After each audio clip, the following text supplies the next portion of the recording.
Hello मेरे प्यारे बच्चे, तो आज हम लोग यहाँ पे स्टार्ट करने वाले हैं भाई क्लास 10th का एक नया चैप्टर अध्याय 11 जिसका नाम है वृत्तों से संबंधित क्षेत्रफल। आप बैकग्राउंड देख करके समझ गए होंगे भाई, जितने भी बच्चे बोर्ड एग्जाम की तैयारी करने वाले हैं वो सभी भाई इस वीडियो को बिना स्किप किए पूरा लास्ट तक देखेंगे भाई, ताकि आसान क्लासेस आपको भाई इसका जितना भी इंट्रोडक्शन वाला पार्ट है वो कंप्लीट करके फोड़ने वाला है भाई।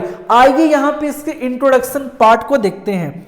तो भाई यहाँ पे जैसा कि आप सभी को मालूम है, हम लोग पढ़ने वाले हैं अध्याय 11 वृत्तों से संबंधित क्षेत्रफल। तो सबसे पहले आपके मन में जो क्वेश्चन आ रहा होगा, ये क्वेश्चन होगा भाई वृत्त क्या है, और वृत्त से संबंधित हम लोग समझेंगे क्षेत्रफल के बारे में कि वृत्त के अंदर वो कौन कौन से क्षेत्रफल वाले फॉर्मूला है भाई। जैसे कि यहाँ पे हम लोग को जानना है परिधि के बारे में, चाप के बारे में, वृत्तखंड, त्रिज्या खंड के बारे में, मतलब वो सारे कंसेप्ट मैं आपको बता दूंगा जिसके हेल्प से प्रश्नवाली का सारा क्वेश्चन क्लियर हो जाएगा भाई। तो आइए भाई, सबसे पहले जो क्वेश्चन आपके मन में चल रहा है कि ये वृत्त है क्या भाई, उसका मैं परिचय करवा देता हूं इस चैप्टर का।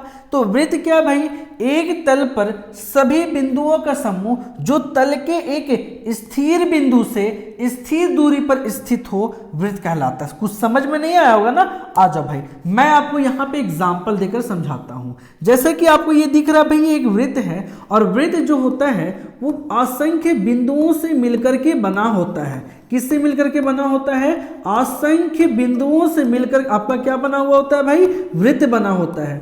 और इस वृत्त को खींचने के लिए वृत्त के बीच में भाई एक केंद्र होता है जिसको कहा गया है स्थिर बिंदु। ठीक है भाई, और स्थिर बिंदु किसको कहा गया है? वृत्त के केंद्र को। और स्थिर बिंदु से भाई ये वृत्त की परिधि पे जो लाइन खींचा गया भाई, इस लाइन को मतलब कि केंद्र से वृत्त की परिधि तक के इस रेखा खंड को कहा गया भाई स्थिर दूरी। मतलब कि एक वृत्त खींचने के लिए हम लोग रियल लाइफ में करते क्या है?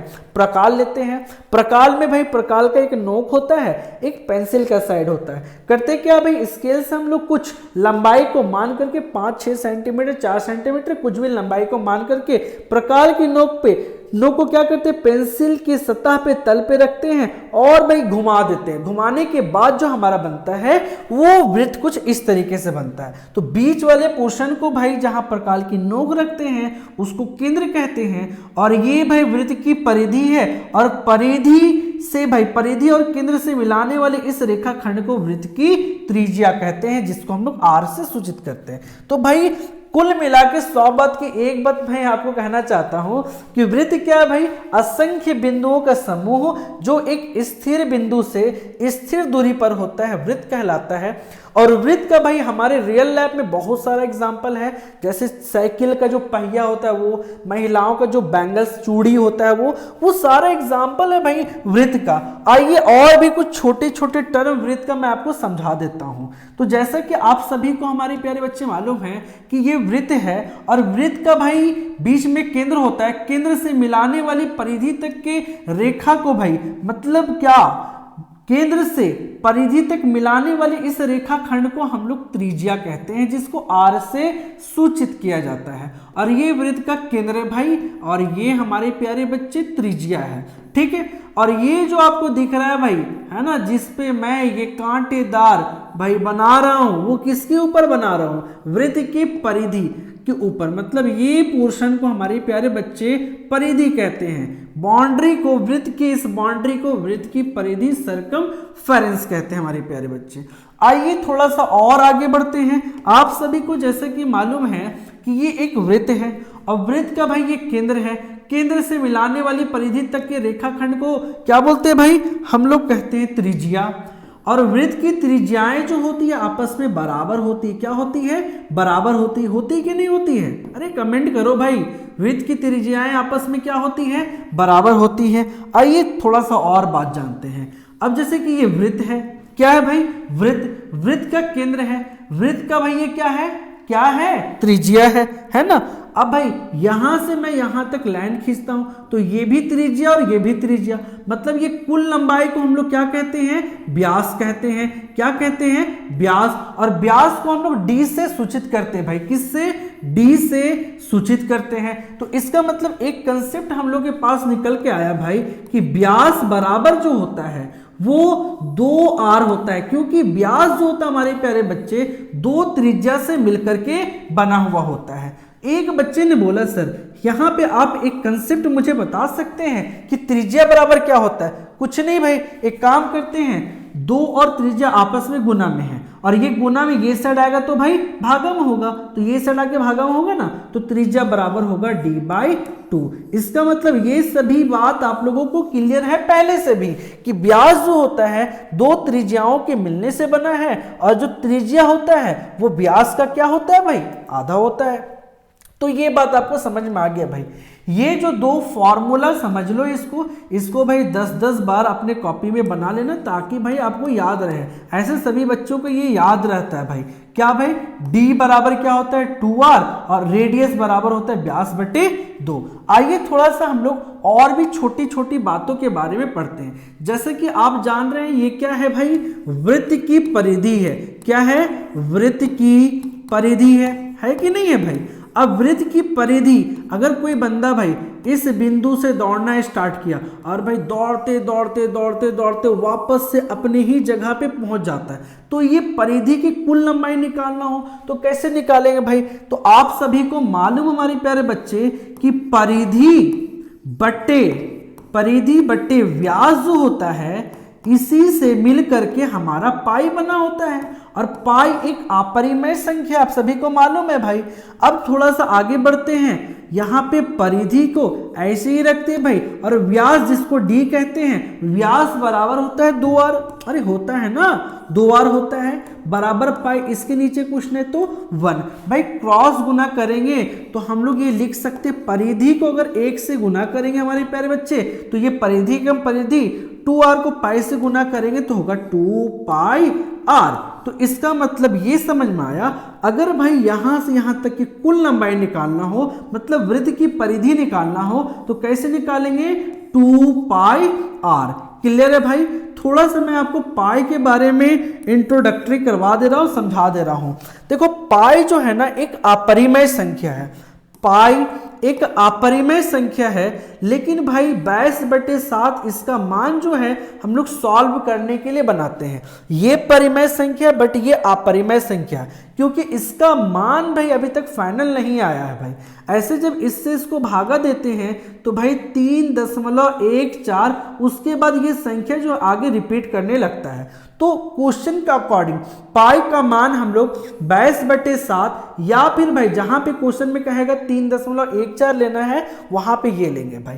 तो अभी आप लोग क्या समझे, अभी ये समझे भाई कि ये वृत्त का केंद्र है और ये त्रिज्या और ये परिधि निकालना कैसे, वृत्त की परिधि बराबर होता है 2πr।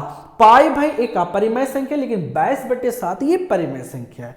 क्वेश्चन के अनुसार हम लोग क्वेश्चन में जो कहेगा वो बैठाएंगे। क्वेश्चन में कहेगा पाई का वैल्यू 22/7 बैठाना तो ये बैठाएंगे, या फिर क्वेश्चन में कहेगा पाई का वैल्यू ये बैठा तो ये बैठाएंगे। तो अभी तक आपको ये सारा कंसेप्ट समझ में आ गया होगा भाई। आइए नेक्स्ट हम लोग भाई इसी का कुछ छोटा मोटा टर्म के बारे में बात करते हैं। आप सभी को मालूम है कि ये है बच्चे वृत्त, अरे है ना, कमेंट करो यस या नो। और ये वृत्त का केंद्र है और ये वृत्त की त्रिज्या है। एक बच्चा बोला मुझे सर बहुत अच्छे से ये बात आपकी समझ में आ रही है कि ये जो ड्रॉ कर रहे हैं ये वृत्त की परिधि है। बोले हाँ, बोले कि अच्छा ठीक है, अब जो ड्रॉ करेंगे वो बताना। ये तो एक बार उसने क्या बोला, ये सर ये एरिया पे आप क्या कर रहे हैं। अरे एरिया का मतलब होता है भाई क्षेत्रफल। क्या होता है, क्षेत्रफल, है ना, क्षेत्रफल है भाई। ये हमारा क्या है, क्षेत्रफल है भाई।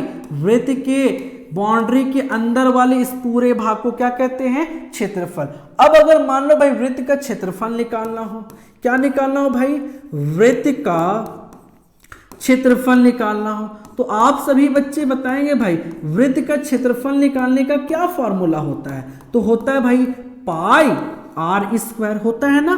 तो भाई ये हमारा एक काम का फॉर्मूला निकल गया। इससे पहले मैंने आपको बताया था भाई, वृत्त की परिधि अगर निकालना हो, वृत्त की परिधि निकालना हो तो कैसे निकालेंगे? तो वृत्त की परिधि बराबर हमारे प्यारे बच्चे होता है 2 पाई आर। अरे यस ना, होता है ना 2 पाई आर। चलो भाई, तो ये दो फॉर्मूला आपके काम की है ना। इसको आप भाई कॉपी में सेव करके लिख लो भाई, ठीक। पाई का वैल्यू होता है कितना, रिपीट करो भाई, 22/7, या इसी का वैल्यू 3.14 होता है, 3.14 होता है भाई। आर क्या है? आर है वृत्त की त्रिज्या। क्या है भाई? वृत्त की त्रिज्या। अब भाई आइए, तो ये हमने किसके बारे देखा भाई? वृत्त के बारे में देख लिया। अब थोड़ा सा भाई वृत्त का जो दूसरा भाई है, हम लोग थोड़ा अर्धवृत्त के बारे में जानते हैं। अर्धवृत्त नाम से ही पता चल रहा है वृत्त का आधा। वृत्त का क्या? आधा। मतलब अगर वृत्त है उसको 20 से काट देंगे तो जो हमारा बनेगा वो क्या बनेगा भाई? अर्धवृत्त। देखो तो यहाँ कहीं पे डायग्राम है अर्धवृत्त का? नहीं भाई। तो आज हम लोग बनाते हैं। जैसे कि आप सभी को मालूम है भाई कि ये हमारा जो है वृत्त है। क्या है भाई? वृत्त है। और वृत्त को भाई अगर 20 से कट कर देंगे, जैसे कि ये मान लो इसका केंद्र है, और ये जो भाई व्यास है वृत्त को 2 इक्वल पार्ट में, 2 बराबर भागों में बांटता है भाई। एक काम करते हैं, हम यहां से एक भाग इसका उठा के लेते हैं, ठीक है भाई। इतना पार्ट को हम ले लेते हैं, ये इसका आधा भाग है, तो भाई ये इसका आधा भाग को ले लिए, और इसी आधा भाग को हम लोग क्या कहते हैं? अर्धवृत्त। क्या कहते हैं बच्चा? अर्धवृत्त। और ये अर्धवृत्त का क्या होगा? ऊपर वाला भाई ये बाउंड्री, और ये अंदर वाले पोर्शन को क्या बनेगा भाई? अर्धवृत्त का क्षेत्रफल। ध्यान देंगे भाई, ये जो अर्धवृत्त है, ये अर्धवृत्त का क्या भाई? केंद्र। और ये यहां से यहां तक इसकी त्रिज्या, ये भाई यहां से यहां इसका क्या है? व्यास, ठीक। अब थोड़ा ध्यान देंगे हमारे प्यारे बच्चे, सभी के मन में ये क्वेश्चन आ रहा होगा, अगर मान लो हम लोग को वृत्त अर्धवृत्त का क्षेत्रफल निकालना हो, क्या निकालना हो? अर्धवृत्त का क्षेत्रफल, तो कैसे निकालेंगे बच्चे? जरा बताएंगे हमारे साथ, अर्धवृत्त का क्षेत्रफल कैसे निकालेंगे? तो अभी मैंने बताया वृत्त का क्षेत्रफल क्या होता है? पाई आर स्क्वायर। और भाई ये वृत्त का क्या है? आधा है। अब आधा कैसे करते हैं भाई? 2 से भागा कर देंगे। अगर मान लो 10 का आधा करना है, 2 से भागा करते हैं। उसी तरीके से भाई वृत्त के क्षेत्रफल को आधा कर देंगे तो हमारा क्या निकालेगा भाई? अर्धवृत्त का क्षेत्रफल निकलेगा, है ना भाई। तो ये हमारा फॉर्मूला हो गया अर्धवृत्त का। अगर आपको क्षेत्रफल निकालना हो तो इस फॉर्मूला का इस्तेमाल करेंगे। अब भाई यहाँ पे ध्यान देंगे, एक बच्चे ने मुझसे सवाल करा, अच्छा सर आप जब इतना बता रहे हैं तो ये भी बता देना कि अर्धवृत्त का परिमाप मतलब परिधि कैसे निकालेंगे? भाई किसी को आता तो कमेंट करो, कैसे निकालेंगे अर्धवृत्त की परिधि? तो भाई देखो, वृत्त की परिधि क्या होता है बोलो? 2 पाई आर। अरे होता है ना 2 पाई आर, लेकिन भाई ये वृत्त का आधा है तो इसलिए 2 से डिवाइड कर देंगे। अभी जो हमारा ये जो आया, ये सिर्फ ये पोर्शन आया है भाई, ये जो आया सिर्फ ये पोर्शन, क्योंकि भाई ये हमारा यहाँ पे एक एक्स्ट्रा जुड़ा हुआ है भाई अर्धवृत्त की परिधि में, तो हमको जोड़ना पड़ेगा। क्या जोड़ना पड़ेगा? व्यास, क्योंकि ये भी सेक्शन हमारा आ जाएगा वृत्त की परिधि में। तो 2 से 2 कट गया, इसका मतलब भाई हमारा पाई आर प्लस डी, ये हमारा होता है अर्धवृत्त का परिधि। अगर बच्चे यहाँ पे कुछ डॉट हो रहा है तो भाई आप कमेंट करेंगे भाई, क्या करेंगे? कमेंट करेंगे भाई, है ना, कमेंट करेंगे, ठीक है। देख सकते हैं आप सभी बच्चे भाई, है ना। मैंने आपको बता दिया वृत्त का क्षेत्रफल क्या होता है? पाई आर स्क्वायर। वृत्त की परिधि क्या होता है भाई? 2 पाई आर। अर्धवृत्त का क्षेत्रफल क्या भाई? पाई आर स्क्वायर बटे 2। और अर्धवृत्त की परिधि हम लोगों को ये याद रखना है ना, पाई आर प्लस डी, ठीक है। अब आइए भाई इसके बाद नए क्वेश्चन की ओर आगे बढ़ते हैं भाई, है ना। आप सभी को मजा आ रहा होगा, मजा आ रहा है कि नहीं आ रहा है? चलिए भाई, अभी हम लोग का कंसेप्ट क्लियर नहीं हुआ है, मतलब पूरा कंसेप्ट खत्म नहीं हुआ भाई, है ना। अभी बहुत कुछ हम सभी को जानना बाकी है भाई। चलिए आइए समझते हैं, क्या है भाई, है ना। अभी जैसे कि यहाँ पे हम लोग क्या करने वाले हैं, है ना, अर्धवृत्त सीख लिए। अभी हम लोग थोड़ा सा समझेंगे भाई चतुर्थांश के बारे में। किसके बारे में? चतुर्थांश के बारे में। चतुर्थांश ये क्या है, किसे कहते हैं चतुर्थांश? तो देख सकते हैं भाई, ये वृत्त है। क्या है भाई? ये वृत्त है, और ये वृत्त का भाई केंद्र है, ठीक, और ये भाई वृत्त की त्रिज्या है, ठीक। अब थोड़ा सा ध्यान देंगे बच्चे, अगर हम इस वृत्त को चार बराबर, मतलब कि भाई चार बराबर भागों में कब बटेगा? जब इसको दो बार कट करेंगे, है ना, दो बार कट करेंगे। जैसे कि एक बार ये कट हुआ, दूसरी बार ये कट किए, ठीक है, तो हर एक भाग को हम लोग कहेंगे चतुर्थांश। क्या कहेंगे हमारे प्यारे बच्चे? चतुर्थांश, ठीक है। ध्यान से देखेंगे, हर एक पार्ट को बोलेंगे चतुर्थांश, ठीक। इस पार्ट को भी क्या कहेंगे? चतुर्थांश। उसी तरीके से हर एक पार्ट को कहेंगे चतुर्थांश, ठीक। मतलब कि वृत्त को अगर दो बार हम लोग कट करेंगे तो जो चार भागों में बटेगा हर एक पार्ट को बोलेंगे क्या? चतुर्थांश। एक काम करते यहां से मैं एक चतुर्थांश को यहां से कट करके निकालता हूं भाई, कुछ इस तरीके से, है ना। चतुर्थांश ये भाई वृत्त का त्रिज्या है और ये भी वृत्त का त्रिज्या है, तो ये एक वृत्त का त्रिज्या हो गया। दूसरा हमारे प्यारे बच्चे वृत्त का त्रिज्या है, और ये दिख रहा है भाई, ये चाप, आपको वृत्त का ये चाप दिख रहा है, ठीक है। और यही है हमारा वृत्त का चतुर्थांश। अब सबसे पहले भाई आपके मन में फिर से क्वेश्चन आएगा कि भाई इसका क्षेत्रफल कैसे निकालेंगे? इसका क्षेत्रफल कैसे निकालेंगे? तो भाई जिस बच्चों को मालूम है भाई कमेंट सेक्शन में जरा बताना चतुर्थांश का क्षेत्रफल क्या होता है। क्या होता है भाई? आओ हम बताते हैं। आसान क्लासेस आपके साथ है, कभी आपको भाई लाइफ में दिक्कत होने नहीं देगा भाई। आ जाओ, चतुर्थांश, अगर मान लो चतुर्थांश का क्षेत्रफल निकालना हो तो कैसे निकालेंगे? चतुर्थांश का क्षेत्रफल, आप सभी बच्चों को क्या वृत्त का क्षेत्रफल मालूम है? जी हाँ, वृत्त का क्षेत्रफल होता है पाई आर स्क्वायर। लेकिन ये भाई वृत्त का चौथा भाग है, 4 से भागा कर देना है, तो ये चतुर्थांश का क्षेत्रफल आ गया, ठीक है। अब चतुर्थांश की परिधि निकालना है भाई, ये बाउंड्री का लंबाई पता करना है, तो कैसे पता करेंगे? आइए भाई, चतुर्थांश की परिधि भाई, ये सभी फॉर्मूले याद रखेंगे। चतुर्थांश की परिधि कैसे निकालेंगे भाई? ध्यान देंगे, वृत्त की परिधि क्या होता है जरा बोलेंगे? अरे बोलो, 2 पाई आर। और वृत्त की परिधि का ये चौथा भाग है, इसलिए 4 से क्या कर देंगे भाई? भागा। अगर कट कर देंगे 2 एकम 2, 2 दूना 4, तो हमारे पास बन गया 1/2 पाई आर। तो अभी तक ये आपको सिर्फ ये मिला, लेकिन भाई वृत्त की परिधि में आपका आर और आर, 2 बार आर मिला हुआ है। देख सकते हैं ध्यान से कि भाई 1/2 पाई आर और भाई 2r को हम लोग कह सकते हैं भाई, हम लोग d बराबर जानते हैं होता है 2r, तो 2r के स्थान पे हम लोग d लिख सकते हैं ना इसके स्थान पे, तो d। तो भाई हमारे प्यारे बच्चे चतुर्थांश की परिधि क्या होता है? देखो मैं यहां से भाई इसको ले जा रहा हूं, ये रहा भाई हमारा चतुर्थांश की परिधि का फॉर्मूला। तो चतुर्थांश का क्षेत्रफल पाई आर स्क्वायर बटे 4 और चतुर्थांश की परिधि 1/2 पाई आर प्लस डी, ये होता है चतुर्थांश का क्षेत्रफल और परिधि। अब भाई यहां पे वृत्त से भाई रिलेटेड जो टर्म था मैंने समझाकर क्लियर कर दिया। किसी को कुछ दिक्कत हो रहा है भाई?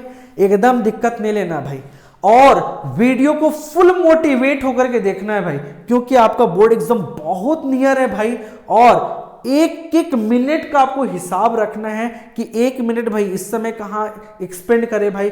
आपको ये करना है ना कि खेलने के लिए टाइम टेबल बनाना है, पढ़ने के लिए टाइम टेबल नहीं, क्योंकि आप भाई बोर्ड एग्जाम के बच्चे हो, आपका पूरा जो समय सिर्फ और सिर्फ पढ़ने के लिए। जब पढ़ने के बाद सिलेबस हर चीज कंप्लीट हो जाए, खेलो घूमो फिरो कोई मना नहीं किया, लेकिन पहला प्रायोरिटी अपने पढ़ाई कर दो। आइए भाई आगे बढ़ते हैं। अब भाई ये वाला पोर्शन हमारा कंप्लीट होता है, हम लोग बात करेंगे हमारे प्यारे बच्चे, है ना, नेक्स्ट टॉपिक की तरफ, जो कि है भाई त्रिज्या खंड। अब ये त्रिज्या खंड क्या होता है मैं आपको पहले यहां पे एक्सप्लेन करता हूं भाई। जैसे कि ये एक वृत्त है, क्या है? वृत्त है, और ये वृत्त का क्या है भाई, वृत्त का ये क्या है बता सकते हैं, केंद्र। अरे क्या है भाई, केंद्र।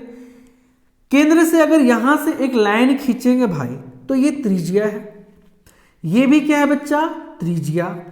ठीक है हमारे भाई।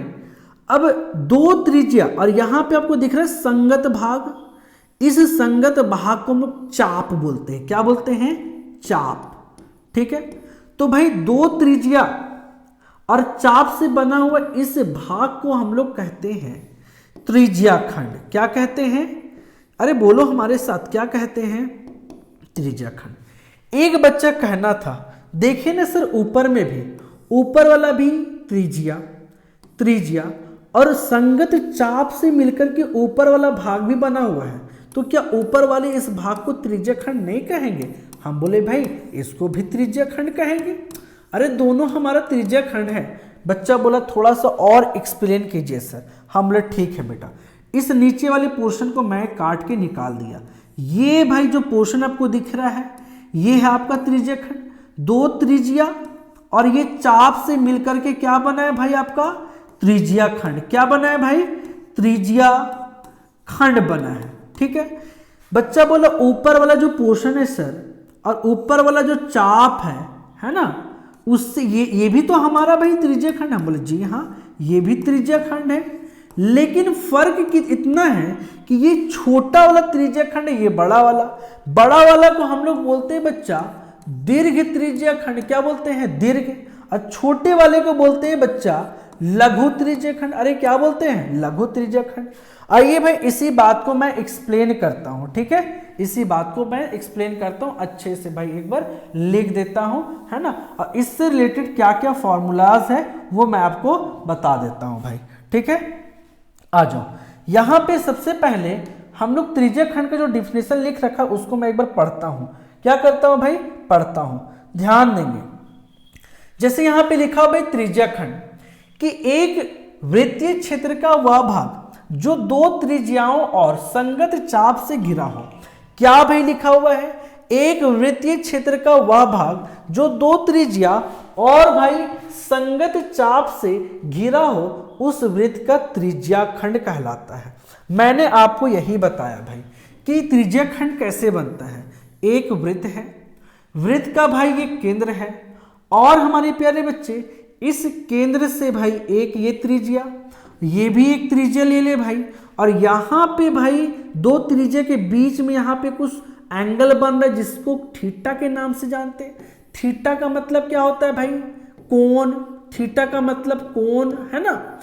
अब भाई दो त्रिज्या और संगत चाप से घिरा हुआ इस भाग को क्या कहते हैं, त्रिज्या खंड। लेकिन ये छोटा वाला है इसलिए इसको हम लोग कहते हैं हमारे प्यारे बच्चे, क्या कहते हैं, लघु त्रिज्या खंड। अरे क्या बोलते हैं, लघु त्रिज्या खंड कहेंगे ना। लेकिन उसी तरीके से ये त्रिज्या और भाई ये संगत चाप से बना हुआ इस बड़े वाले भाग को भी क्या कहेंगे, अरे त्रिज्या खंड कहेंगे।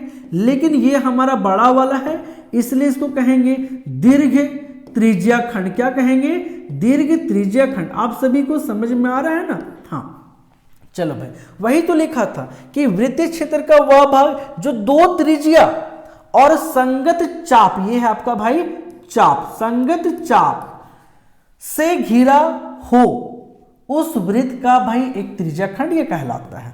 ठीक है भाई। अब एक बच्चे ने मेरे से सवाल करा भाई कि सर अगर मान लो इस त्रिज्या खंड का क्षेत्रफल निकालना हो तो कैसे निकालेंगे। तो भाई इसका भी एक स्पेशल फॉर्मूला है हम सभी के पास में।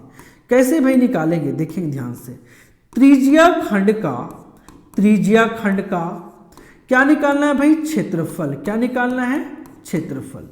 कैसे निकालेंगे भाई, तो इसके लिए होता है फॉर्मूला सिंपल से थीटा बाय 360। आपको मालूम भाई कि वृत्त के केंद्र पे 360 डिग्री का कोण बनता है, तो भाई थीटा बटे 360 गुने पाई आर स्क्वायर, थीटा बटे 360 गुने पाई आर स्क्वायर। इस फॉर्मूला का इस्तेमाल करके भाई आप भाई त्रिज्या खंड का क्षेत्रफल निकाल सकते हो। देखो भाई केंद्र पे पूरा 360 डिग्री का कोण बनता है, तो जितना थीटा दिया रहेगा उतना, और भाई पूरा कोण होता है हमारा 360, तो पूरा कोण में से जितना कोण से घिरा हुआ ये जो एरिया है इसको निकालना है। तो जो कोण दिया रहेगा और जो पूरा आपका 360 डिग्री होता है उससे भाई भागा कर देंगे, और भाई वृत्त का क्षेत्रफल होता है पाई आर स्क्वायर। तो इस तरीके से हमारा त्रिज्यीय खंड का क्षेत्रफल निकलेगा। 100 बात की एक बात मैं आपको बताता हूं, त्रिज्यीय खंड का क्षेत्रफल हम लोग कैसे निकालेंगे, डायरेक्ट फॉर्मूला बैठाएंगे थीटा बटे 360 गुने पाई आर स्क्वायर। आइए मैं थोड़ा सा आपको और अच्छे से भाई एक्सप्लेन करता हूं। हमारे प्यारे बच्चे ध्यान देंगे, जैसे कि मान लो आप लोग जानते हैं भाई ये है वृत्त, ठीक है, और ये वृत्त की क्या होती है भाई, त्रिज्या। क्या होती है, त्रिज्या, है ना। ये भाई वृत्त की त्रिज्या है और वृत्त का केंद्र है, और ये वृत्त का क्या है, त्रिज्या खंड। और यहाँ पे जो गैप बना हुआ है इसको हम लोग थीटा बोलते हैं। क्या बोलते हैं, थीटा।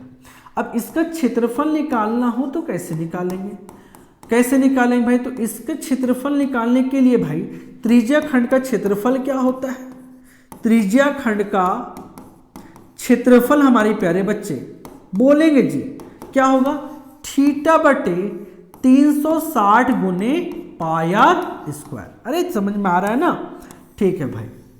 आ जाओ। अब अगर मान लो भाई एक बच्चे ने बोला सर ऊपर वाले का निकालना हो तो कैसे निकालेंगे, तो करेंगे क्या भाई कि पूरा होता है 360 डिग्री, यहां पे जो मान दिया रहेगा, जैसे मान लो यहां 90 दिया हुआ है, थीटा का मान कितना दिया हुआ है 90, पूरा होता है भाई 360, तो ऊपर वाला दीर्घ त्रिज्या खंड का निकालना है भाई। तो क्या करेंगे, थीटा जो 360 है उसमें से 90 माइनस कर देंगे ना, अरे माइनस कर देंगे तो जो आएगा क्या आएगा भाई 270 आएगा, और यही फॉर्मूला लगा करके अब निकाल देंगे theta by 360 pi are square. तो ये त्रिज्या खंड का क्षेत्रफल से लघु और दीर्घ दोनों का त्रिज्या खंड का क्षेत्रफल निकाल सकते हैं भाई। अब हम लोग इसके बाद हमारे प्यारे बच्चे समझेंगे किसके बारे में, वृत्त खंड के बारे में समझेंगे। किसके बारे में सीखेंगे भाई, वृत्त खंड के बारे में सीखेंगे। आइए सीखते हैं कि वृत्त खंड क्या होता है। वृत्त खंड क्या है, किसे कहते हैं वृत्त खंड, वृत्त खंड। आ जाओ भाई, काफी इंटरेस्टिंग के साथ आप लोग देख रहे हैं भाई। सभी बच्चे, जो भी बच्चे इस वीडियो को देख रहे हैं ना, वो बच्चे भाई बोर्ड एग्जाम में फोड़ने वाले, बोर्ड एग्जाम को उड़ाने वाले भाई।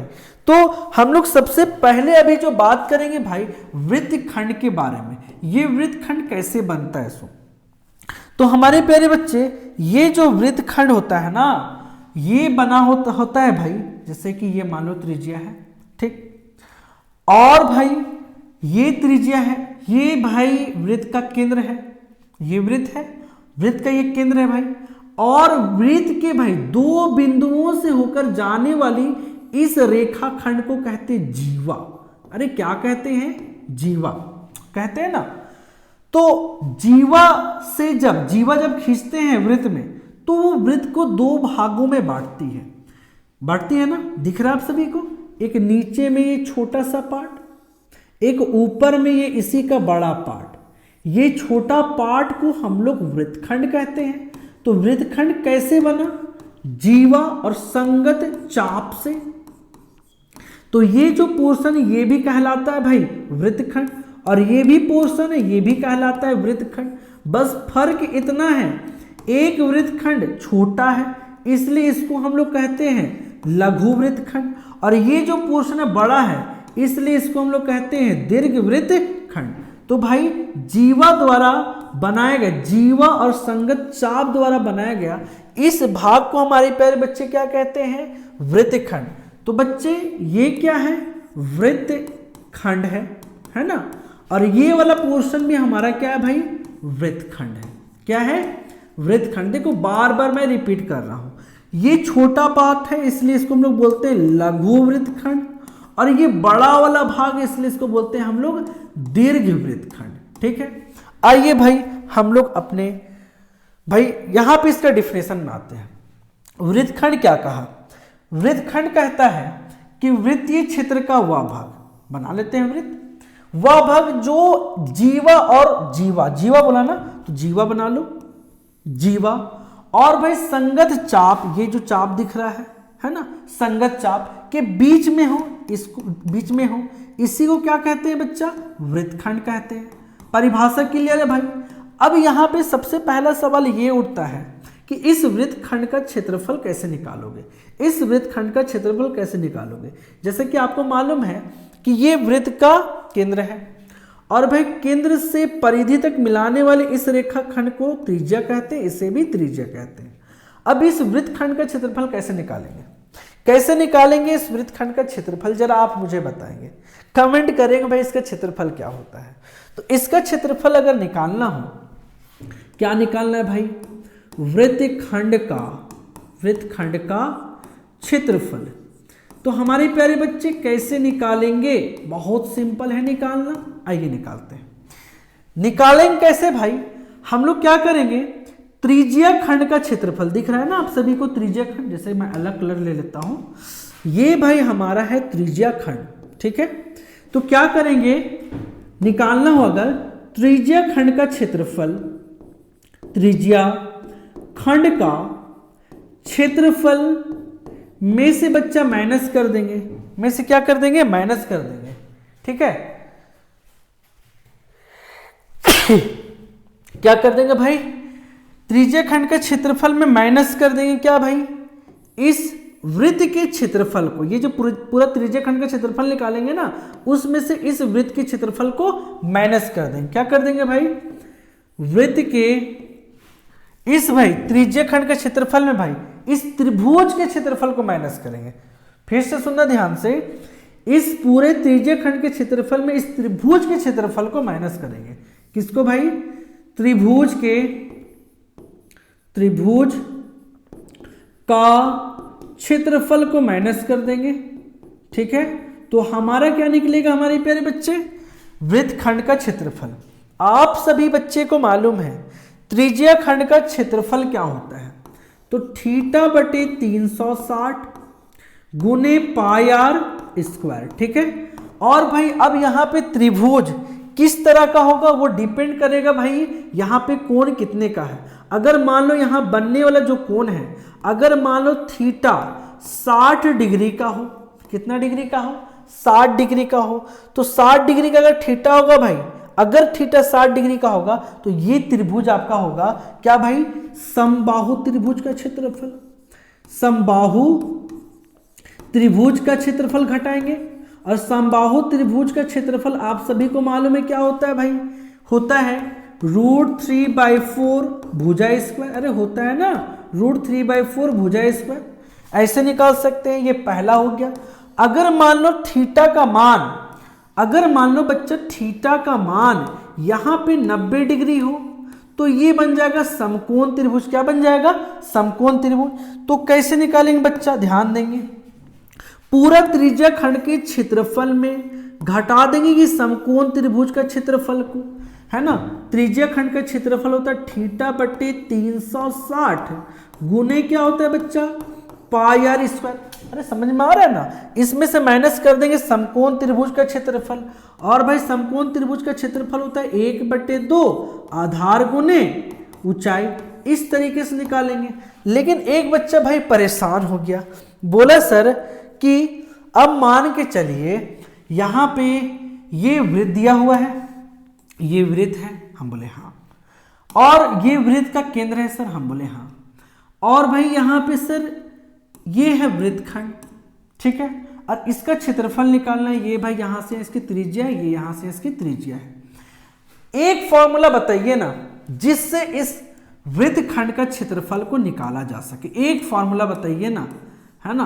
अब यहां पे कभी थीटा का मान 60, कभी 90, अलग अलग चेंज करेंगे, कितना फॉर्मूला चेंज करेंगे, कोई एक फॉर्मूला बताइए। तो मैं एक फॉर्मूला बताता हूं और उस एक फॉर्मूला से वृत्तखंड का क्षेत्रफल निकाल पाएंगे, लघु वृत्तखंड का क्षेत्रफल। तो भाई यहां पे आपको निकालना हो अगर लघु वृत्तखंड का क्षेत्रफल, लघु वृत्तखंड का क्षेत्रफल, तो भाई उसके लिए एक फॉर्मूला है हम लोग के पास, एकदम इसको बढ़िया से समझेंगे। वो फॉर्मूला है थीटा बटे 360 गुने pi are square minus 1/2 are square sine theta. डरेंगे भाई नहीं, है ना, आर स्क्वायर साइन थीटा, इससे आपको डरना नहीं है भाई। ये आपके काम का फॉर्मूला है भाई थीटा बटे 360 गुने pi are square minus 1/2 are square sine theta. इसको आप पहचानते भी हैं, ठीक है।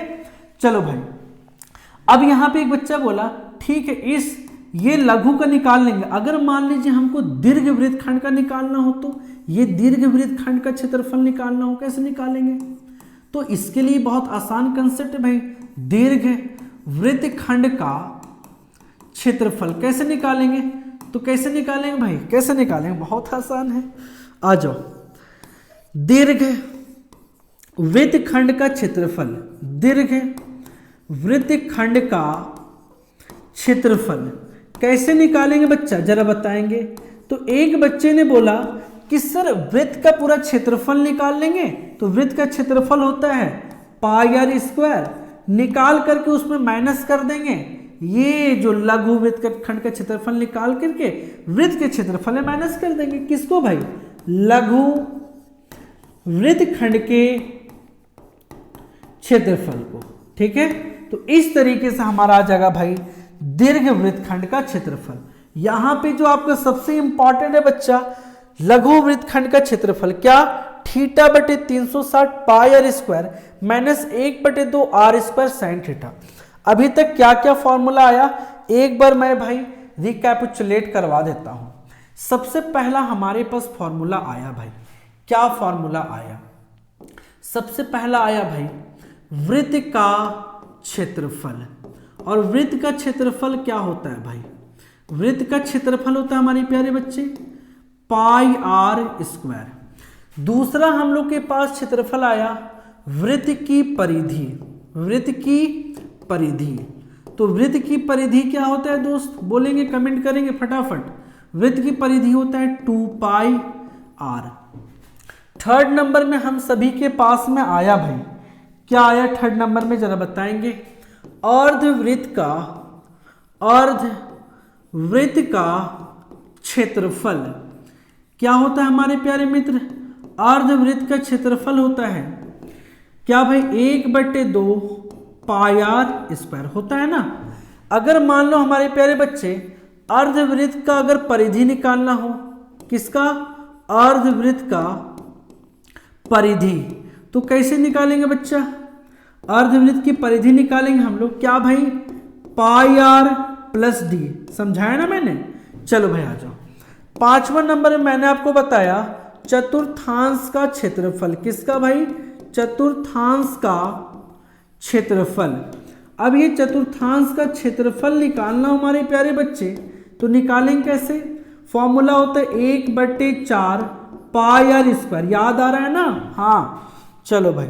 6 नंबर में हमने ये बताया भाई चतुर्थांश में ही चतुर्थांश की परिधि, चतुर्थांश की परिधि कैसे निकालेंगे? फटाफट कमेंट करेंगे भाई, ये आपका रिकैपिचुलेट हो रहा है। क्या बताए थे भाई? 1/2 पाई आर प्लस क्या था बच्चा? डी, है ना भाई। चलो उसके बाद फिर मैंने आपको क्या बताया भाई? उसके बाद मैंने आपको बताया कि त्रिज्या खंड का क्षेत्रफल, त्रिज्या खंड का क्षेत्रफल। और ये त्रिज्या खंड का क्षेत्रफल कैसे निकालेंगे भाई? होता है थीटा बटे 360 गुने पाई आर स्क्वायर, ठीक। चलो भाई उसी के साथ भाई हम लोग आगे बढ़ेंगे। एक छोटा सा टर्म भाई, जैसे ये वृत्त है, ठीक, और ये वृत्त का केंद्र है और ये इसकी त्रिज्या है। अगर कोई कह देगा भाई ये थीटा है, ये चाप की लंबाई पता करो, चाप की लंबाई हम लोग को निकालना है क्या? चाप की लंबाई, चाप की लंबाई। तो चाप की लंबाई कैसे निकालेंगे हमारे प्यारे बच्चे, बताएंगे? बताएंगे कैसे निकालेंगे? सभी को बताएंगे फटाफट कैसे निकालेंगे? तो भाई चाप की लंबाई निकालने का बहुत सिंपल सा ट्रिक है भाई।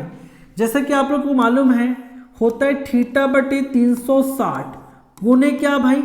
पूरा परिधि होता है 2 पाई आर, तो यहाँ पे लिखेंगे 2 पाई आर। अब देखो बच्चे को भाई मैं ये बताता हूँ, बोलता ना हमारा स्कूल में जो टीचर बताया था ना वो कुछ और बताया था। हमने बोला क्या बताया? तो भाई वो बोलता है चाप की लंबाई उसने ये बताया कि चाप की लंबाई बराबर उसने बताया थीटा बटे 180 गुने पाई आर। हम बोले रे बेवकूफ, आपको भाई टीचर ने सही बताया, आप थोड़ा सुनने में मिस्टेक करें। अगर इसको इससे कट कर देंगे तो 180 ना आएगा, और 180 आएगा ना तो सेम चीज है दोनों। चाप की लंबाई भाई थीटा बटे 360 गुने 2 पाई आर भी बोल सकते हो। चाप की लंबाई अगर निकालना होगी चाप की लंबाई तो थीटा बटे 180 गुने पाई आर, दोनों सेम फॉर्मूला भाई। इसके बाद हम लोग सीखे क्या, वृत्तखंड का क्षेत्रफल निकालना। तो वृत्तखंड का क्षेत्रफल कैसे निकालते हैं हमारे प्यारे बच्चे, होता है फॉर्मूला थीटा बटे 360 गुने pi are square minus 1/2 are square sine theta. ठीक है, डरना किसी से नहीं है। थीटा का मतलब आप सभी को मालूम है कि कोण दिया रहेगा 30 डिग्री 60 डिग्री है ना 90 डिग्री। पाई का मतलब आप सभी को मालूम है, पाई का मान होता है 22/7 या इसी का मान होता है भाई 3.14। आर का मतलब आप सभी को मालूम है कि त्रिज्या है, वृत्त की क्या है, त्रिज्या है। ठीक है भाई, त्रिज्या। साइन थीटा आप लोग को मालूम भाई, ट्रिग्नोमेट्री में साइन कॉस पढ़े हैं। ठीक है, अब इससे भी इंपॉर्टेंट एक लास्ट टर्म बताता हूं और कंप्लीट होता है भाई। जैसे कि आप सभी को मालूम है वृत्तखंड का क्षेत्रफल जो होता है, वृत्तखंड का क्षेत्रफल क्या होता है हमारे प्यारे बच्चे, तो वृत्तखंड का क्षेत्रफल होता है, बोलेंगे एक बार रिपीट करेंगे, थीटा बटे 360 गुने pi are square minus 1/2 sine theta होता है ना। अब देखो यहाँ पे साइन थीटा का मान आपको भाई है ना, यहाँ पे आर स्क्वायर छूट गया sorry, 1/2 are square sine theta. थोड़ा ध्यान देंगे हमारे प्यारे बच्चे, साइन थीटा का मान अलग अलग दिया रह सकता है। अगर मान लो बच्चा कहीं भी आपको दिख जाए साइन थीटा का स्थान पे 0 डिग्री, तो साइन 0 डिग्री का मान कितना बोलेंगे 0। उसी तरीके से बच्चा साइन 30 का मान दिया रहेगा तो होता है 1/2। फिर बच्चा साइन भाई 45 डिग्री का मान कितना होता है 1/√2। उसी तरीके से हमारे प्यारे बच्चे साइन 60 डिग्री का मान अगर कहीं दिया रहेगा तो बैठाना √3/2। साइन 90 का मान रहेगा कहीं लिखा तो इसके स्थान में बैठाना 1। एक और लास्ट रहेगा हमारे प्यारे बच्चे साइन 120 डिग्री का मान, तो जो 60 डिग्री का मान होता है वही 120 का मान होगा। कितना होगा भाई √3/2। तो भाई यहाँ पे ये मतलब ये जो है यहाँ पे इस्तेमाल करेंगे, जहां 0 आएगा वहां 0, 30 डिग्री आएगा 1/2, 45 आएगा 1/√2, 60 आएगा √3/2, 90 आएगा 1 और साइन 120 आएगा √3/2। तो इस तरीके से हमारे प्यारे बच्चे हमारा जो इंट्रोडक्टरी पार्ट है इस चैप्टर 11 का पूरा फुल डेडिकेशन के साथ भाई एकदम भाई इधर ही रहा मैं और डायरेक्टली आपको लगातार समझाते गया भाई, हर चीज को बार बार रिपीट कर करके मैंने सिखाया। अगर भाई आपको कहीं डाउट हो रहा हो भाई तो देखो भाई मैं स्लाइड चेंज कर रहा हूं, देख सकते हो भाई, एक बार रिपीट कर लो, कोई दिक्कत नहीं है ना। फॉर्मूला पूरा देखो भाई, ये मैंने ये बताया देख लो, फिर ये बताया भाई डिफिनेशन, उसके बाद भाई ये वृत्तखंड को समझाया भाई, उसके बाद देख लो कहीं भी डाउट अगर कुछ हो रहा हो तो बताओ भाई, देख लो है ना। और ये भाई हमारा यहां से स्टार्ट हुआ था, तो ये हमने भाई उड़ान यहां से स्टार्ट किया और फाइनल खत्म कहां किए भाई वृत्तखंड में। तो भाई आप सभी बच्चों को भाई मेरा ये निवेदन है कि इस चैनल पे आप बने रहें भाई। अब जो वीडियो आएगा ना वो सिर्फ और सिर्फ भाई एक्सरसाइज का आएगा और पूरा फुल्ली कंप्लीट करने वाला हूं मैं बोर्ड एग्जाम में। आप आसान क्लासेस से बने रहें, आसान क्लासेस आपका बोर्ड एग्जाम 4 देने वाला है भाई, और आप हमारे साथ रहेंगे ना क्योंकि भाई मेरी मेहनत होगी और आपकी सफलता होगी। इसी के साथ आज हमारा वीडियो यहाँ पे खत्म होता है, मिलते हैं इसी तरीके से नेक्स्ट वीडियो में, तब तक के लिए जय हिंद।